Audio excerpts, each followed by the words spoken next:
Hello दोस्तों, मैं आपका अपना Vikas Kumar educational channel M of education में आपका स्वागत करता हूं।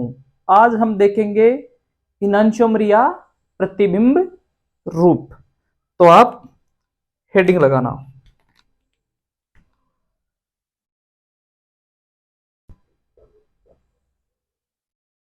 इनांशोमरिया प्रतिबिंब रूप।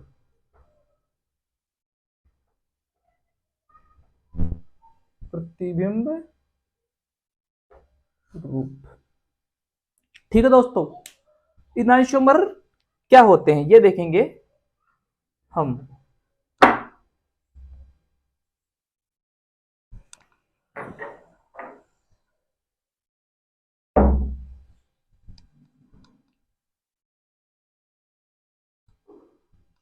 हाँ दोस्तों, हम देखेंगे इनांशोमर क्या होता है। इनांशोमर क्या होता है? ऐसे त्रिविम समावेश जो हमेशा प्रकाशिक सक्रिय होते हैं। ऐसे त्रिविम समावेश जो हमेशा प्रकाशिक सक्रिय होते हैं और एक दूसरे के दर्पण प्रतिबिंब होते हैं, वो क्या होंगे? इराइशोमर। तो आप लिखना,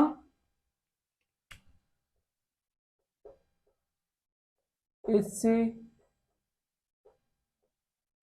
त्रिविम ऐसे त्रिविम समावेश जो हमेशा प्रकाशिक सक्रिय यानी ऑप्टिकली एक्टिव होते हैं तथा एक दूसरे के दर्पण प्रतिबिंब होते हैं या एक दूसरे पर अध्यारोपित नहीं होते हैं। एक दूसरे पर अध्यारोपित नहीं होते हैं। इनांशोमर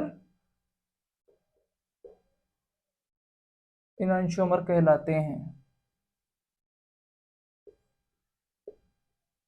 ये तो हो गई हमारे पास इनांशोमर की डेफिनेशन। ठीक है, इनांशोमर का काम क्या होता है, यानी इनांशोमर क्या काम करते हैं? इनांशोमर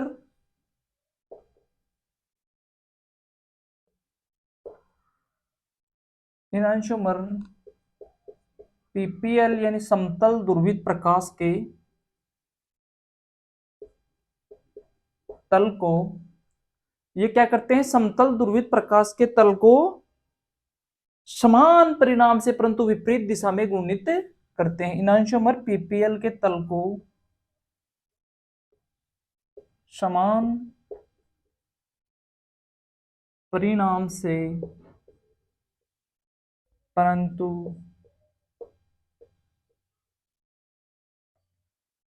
विपरीत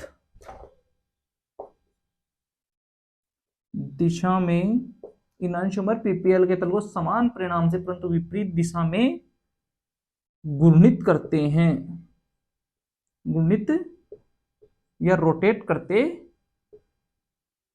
हैं। ठीक है दोस्तों, और इनांशोमर क्या होते हैं? हमेशा प्रकाशिक सक्रिय होते हैं। इनांशोमर हमेशा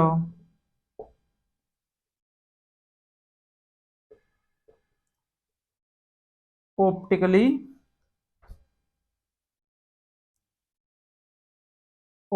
एक्टिव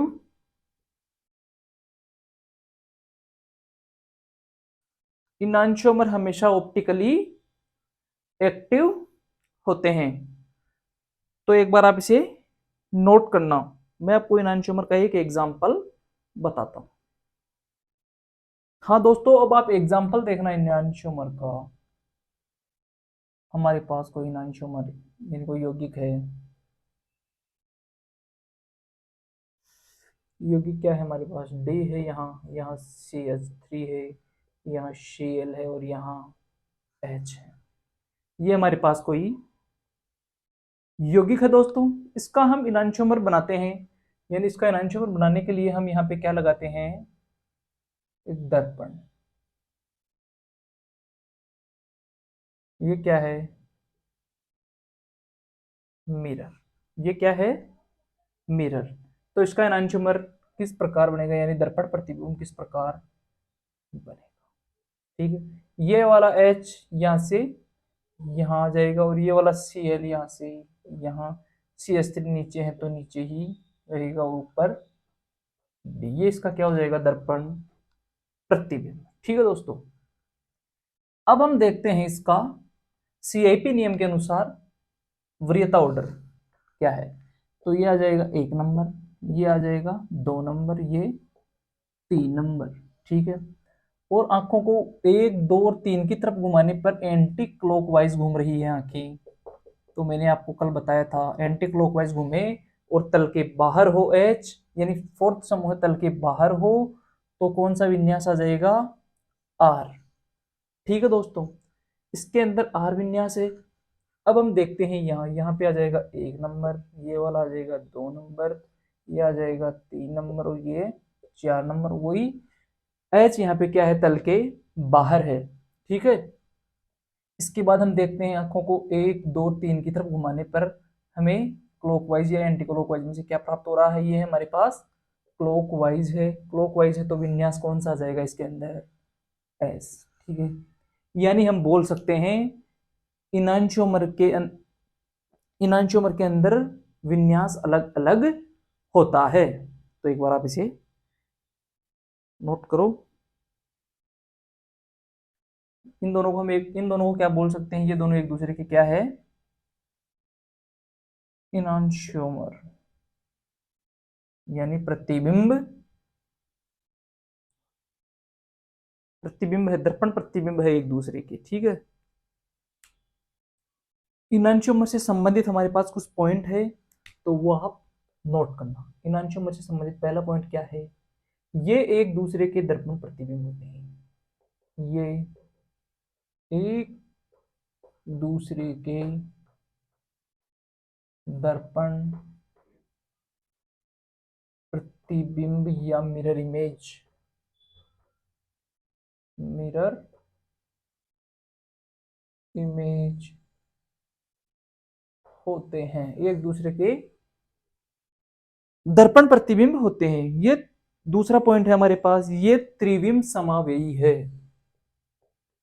दूसरा पॉइंट क्या है, ये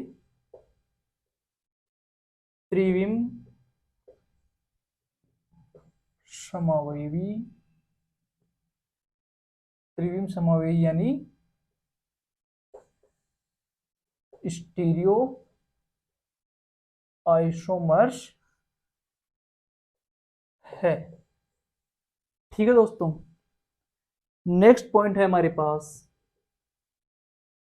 CH2ClCH3। यहाँ पे ये क्या है, किरेल केंद्र।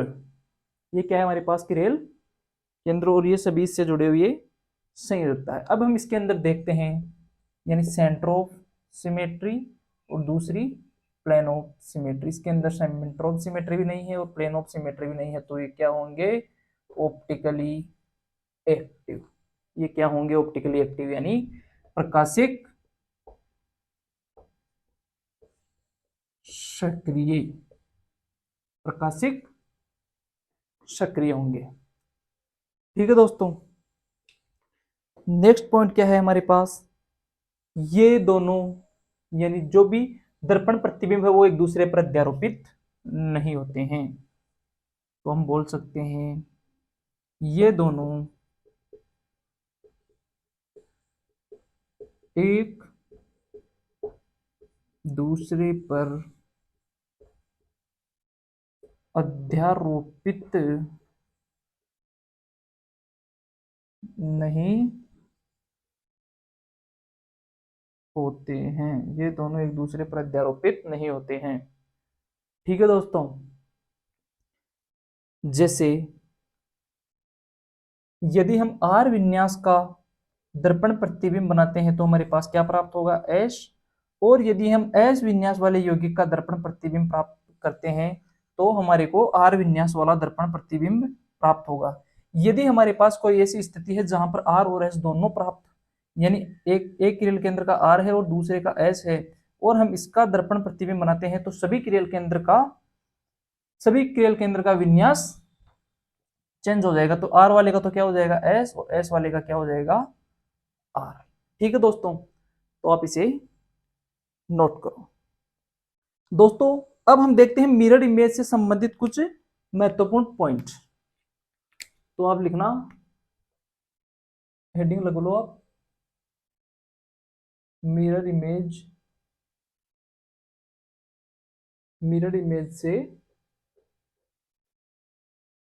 संबंधित बिंदु, मिरर इमेज से संबंधित बिंदु। ठीक है,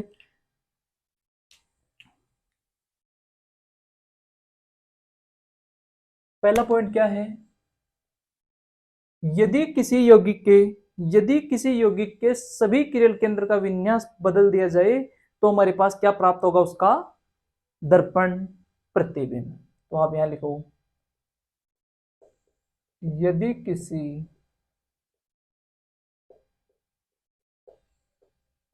यौगिक के सभी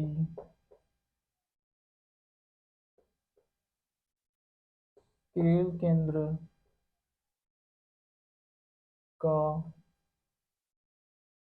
विन्यास बदल दिया जाए तो हमें दर्पण प्रतिबिंब प्राप्त होता है। ठीक है, पहला पॉइंट क्या है, यदि किसी यौगिक के सभी किरण केंद्र का विन्यास बदल दिया जाए तो हमें दर्पण प्रतिबिंब यानी इनांशियोमर प्राप्त होता है। ठीक है, इसके बाद नेक्स्ट पॉइंट क्या है, यदि कोई यौगिक सममित हो तो यौगिक तथा उसका दर्पण प्रतिबिंब समरूप या समान होगा। दूसरा पॉइंट क्या है कि यदि कोई यौगिक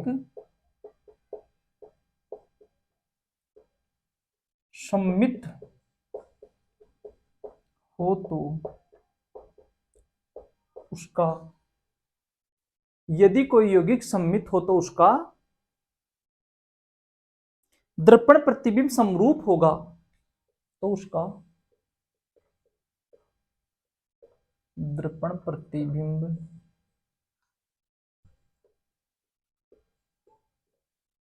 समरूप या समान होगा। नेक्स्ट पॉइंट क्या है हमारे पास कि यदि कोई यौगिक असममित हो तो यौगिक तथा उसका दर्पण प्रतिबिंब इनांशियोमर होगा। ये तो हो गया सममित के लिए। दूसरा है, यदि कोई यौगिक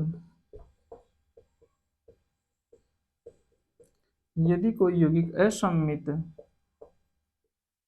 हो तो यौगिक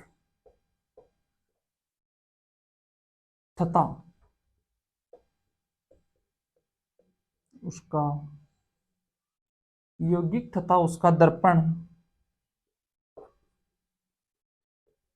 प्रतिबिंब एक दूसरे के इनांशियोमर होंगे। ठीक है, ये हमारे पास मिरर इमेज या दर्पण प्रतिबिंब से संबंधित कुछ बिंदु थे एक बार आप इसे ध्यान से देखना कि यदि पहला पॉइंट है, यदि कोई यौगिक के सभी किरण केंद्र का विन्यास बदल दिया जाए तो वो एक दूसरे के दर्पण प्रतिबिंब या इनांशियोमर प्राप्त होते हैं। दूसरा पॉइंट हमारे पास, यदि कोई यौगिक सममित है और उनका दर्पण प्रतिबिंब बनाया जाए तो यौगिक तथा उसका दर्पण प्रतिबिंब समरूप होंगे या समान होंगे, उनके अंदर कोई चेंज नहीं होगा। तीसरा पॉइंट है, यदि कोई यौगिक असममित हो, यदि कोई यौगिक असममित हो तो यौगिक तथा उसका दर्पण प्रतिबिंब एक दूसरे के क्या होंगे, इनांशियोमर या प्रतिबिंब रूप होंगे। तो एक बार आप इसे नोट करना। इसके बाद मैं बताता हूं आपको मिरर इमेज बनाना, कि हम मिरर इमेज किस प्रकार बना सकते हैं। इसके बाद आप पॉइंट लिखना, मिरर इमेज बनाना।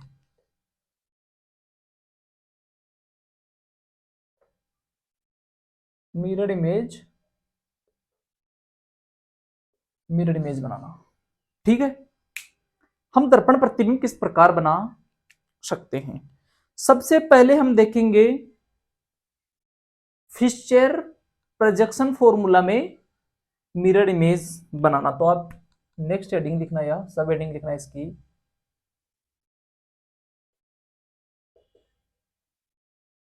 फिशर प्रोजेक्शन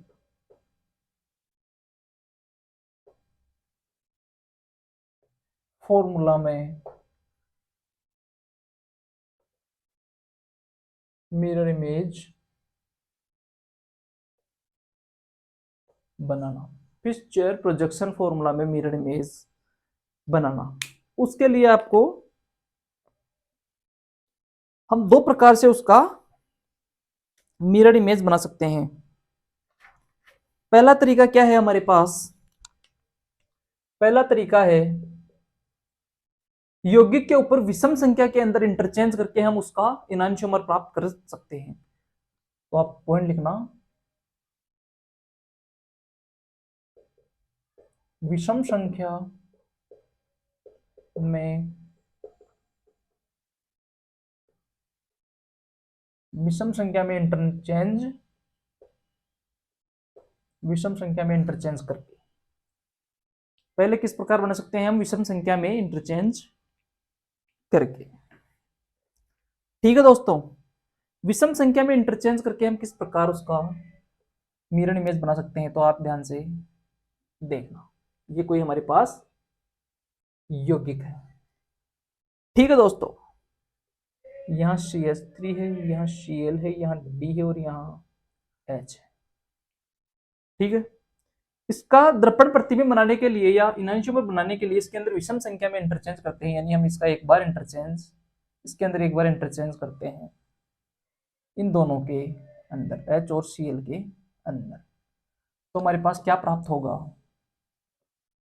ये हो गया, इधर D है, ये CH3 है, ये Cl की जगह तो क्या आ जाएगा H, Cl की जगह H और H की जगह Cl। अब हम देखते हैं कि इनका विन्यास समान है या अलग अलग है, ठीक है। इसके लिए वही CIP नियम के अनुसार सबसे पहले तो वरीयता ऑर्डर देना है। तो वरीयता ऑर्डर किस प्रकार होगा, ये हो जाएगा 1, ये 2 और ये 3 और ये 4, ठीक है दोस्तों। यहाँ पर H कहाँ है, तल के बाहर है, ठीक है, तल के अंदर है। यहाँ पे ऊर्ध्व रेखा के ऊपर H तो क्या होगा, तल के अंदर होगा, फिशर प्रोजेक्शन फॉर्मूले में, ठीक है।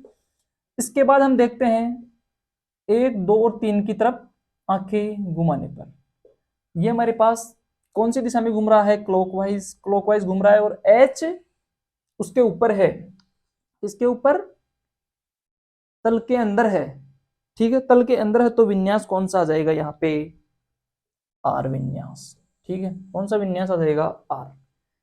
इसके बाद हम इधर देखते हैं, ये हो जाएगा हमारे पास 1 नंबर, ये 2 नंबर और ये 3 नंबर और ये 4 नंबर, ठीक है।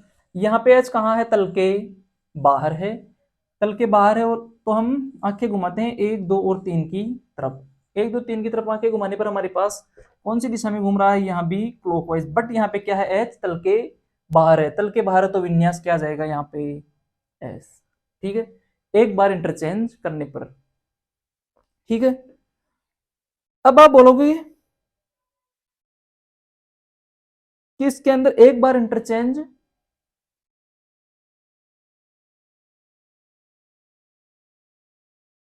किया है, ये तो हम बोलोगे कि इधर से इंटरचेंज किया एच और सी के मध्य। ठीक है, अब आप बोलोगे कि डी और सीएल के मध्य इंटरचेंज करके बताओ।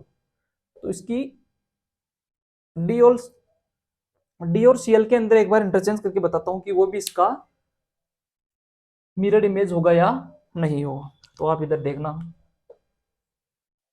यहाँ पे क्या है, डी की जगह तो क्या आ जाएगा सीएल, और सीएल की जगह डी, यहाँ एच और यहाँ सी एच थ्री। ठीक है, इसके बाद वही हमें क्या करना है, वरीयता ऑर्डर। ये 1 नंबर, ये 2 नंबर, ये 3 नंबर और ये 4 नंबर।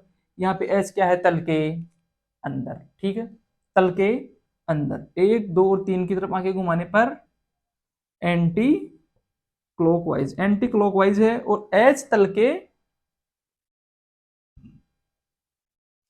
के अंदर है, तो यहाँ पे विन्यास कौन सा आ जाएगा, एस। ठीक है दोस्तों, एंटी क्लॉकवाइज है तो एस, और यहाँ पे देख लिया हम क्लॉकवाइज है तो आर। तो ये दोनों भी एक दूसरे के क्या होंगे, ये और ये इनांशियोमर होंगे, और ये भी इनांशियोमर होंगे। ये दोनों क्या होंगे, एक दूसरे के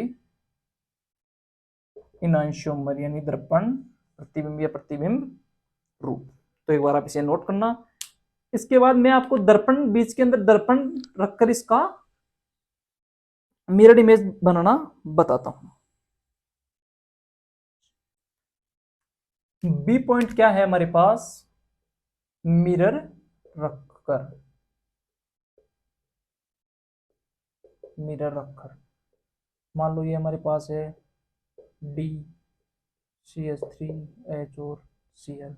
हमने इनके बीच के अंदर क्या लगा दिया, दर्पण। ठीक है, तो इसका दर्पण प्रतिबिंब किस प्रकार बनेगा, ये वाला सी एल, ये एच, ये डी और ये सी एच थ्री। ठीक है, अब हम वही इसके अंदर विन्यास देखते हैं कि इसके अंदर कौन सा विन्यास होगा। वो ये 1 नंबर आ जाएगा, ये 2, ये 3, ये एच 4 नंबर पे इधर से क्लॉकवाइज क्लॉकवाइज घूम रहा है। और फोर्थ समूह, यानी फोर्थ समूह कहाँ पे है, तल के बाहर है, तो इसके अंदर विन्यास कौन सा आ जाएगा, आर विन्यास आ जाएगा इसके अंदर। इसके बाद हम इधर देखते हैं, तो इधर ये 1 नंबर, ये 2 नंबर, ये 3 नंबर, ये 4 नंबर, आंखें घुमाने पर कौन सी दिशा में घूम रही है, क्लॉक एंटी क्लॉकवाइज। और फोर्थ समूह क्या है, तल के बाहर है, तो विन्यास कौन सा आ जाएगा, एश विन्यास। ठीक है दोस्तों, ये हमने देख लिया है मिरर रखकर। इसके बाद हम देखेंगे वेजडेज बॉन्ड के अंदर मिरर इमेज बनाना। तो एक बार आप इसे नोट करना। दूसरा पॉइंट क्या है हमारे पास,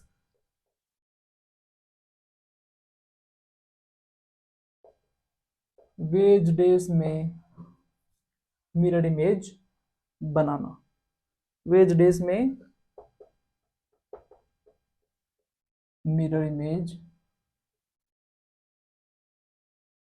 वेजडेज में मिरर इमेज किस प्रकार बना सकते हैं। वही पहला पॉइंट तो क्या हो जाएगा हमारे पास, दर्पण रखकर, यानी मिरर रखकर किस प्रकार बना सकते हैं। ये हमारे पास कोई यौगिक है, ये Cl है, यहाँ पे H है,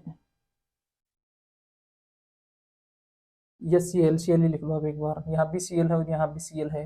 इन दोनों के मध्य हम दर्पण प्रतिबिंब किस प्रकार बना सकते हैं। दर्पण प्रतिबिंब बनाने के लिए वही सबसे पहले तो ये वाली संरचना, और ये वाला डैश बॉन्ड ऐसा का ऐसा इधर, और ये Cl, और ये वाला वेज बॉन्ड ऐसा का ऐसे, और ये वाला Cl। ये दोनों एक दूसरे के क्या है, इनांशियोमर। ये दोनों एक दूसरे के क्या है, इनांशियोमर। ये तो हो गया पहला पॉइंट, मिरर रखकर। दूसरा पॉइंट क्या होगा हमारे पास, दूसरा पॉइंट होगा सभी वेज को डैश और सभी डैश को वेज बॉन्ड बनाकर। दूसरा पॉइंट क्या है,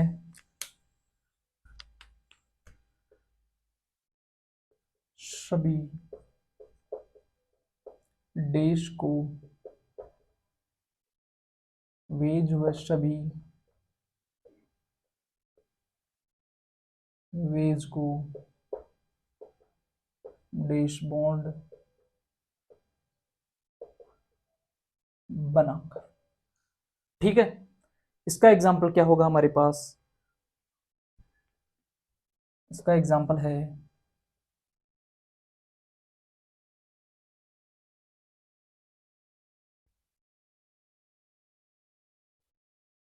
इसका एग्जाम्पल है किस प्रकार बनेगा, सभी वेज को डैश और डैश को वेज बनाने पर। ठीक है, एक तो ये वाला दर्पण प्रतिबिंब हो गया इसका, और ये वाला भी इनैंशियोमर होगा।